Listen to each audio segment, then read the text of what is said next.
Au Congo, c'est un rapport de l'ONU qui devait rester confidentiel, mais comme c'est souvent le cas, son contenu potentiellement explosif a été rendu public.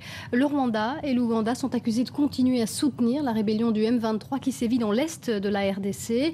Ce ne sont pas les premières accusations de ce type, mais elles sont plus précises. Le ministre rwandais de la Défense serait lui-même à la manœuvre, d'après les experts de l'ONU.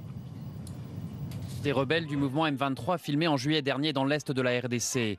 Une nouvelle fois, un rapport du groupe d'experts du Conseil de sécurité pour la région des Grands Lacs accuse le Rwanda de soutenir cette rébellion. Il dit même que le M23 est de facto commandé par le ministre rwandais de la Défense, James Kabarebe, ici à droite de l'image, à côté du président Paul Kagame. Selon le rapport de l'ONU, le gouvernement du Rwanda continue de violer l'embargo sur les armes imposé en RDC en fournissant un soutien militaire direct aux rebelles du M23, en facilitant leur recrutement ainsi qu'en leur fournissant armes, munitions et conseils politiques.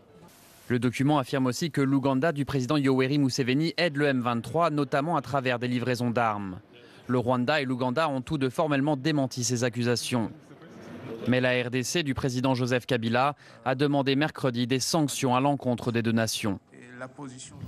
Les réactions de l'Ouganda et du Rwanda ne sont pas fait attendre. Kampala dément et estime que ces accusations sont de mauvaise foi et destinées à semer la discorde. Accusations sans fondement, dénonce à son tour Kigali. Écoutez le représentant permanent du Rwanda à l'ONU. Il est interrogé par notre correspondant à New York, Emmanuel Saint-Martin. Je ne pense pas qu'un ministre de la Défense du Rwanda pourrait aller gérer une petite rébellion comme ça. Encore une fois, des accusations non fondées, du n'importe quoi. Un attentat d'Al-Qaïda a été déjoué aux États-Unis grâce à une opération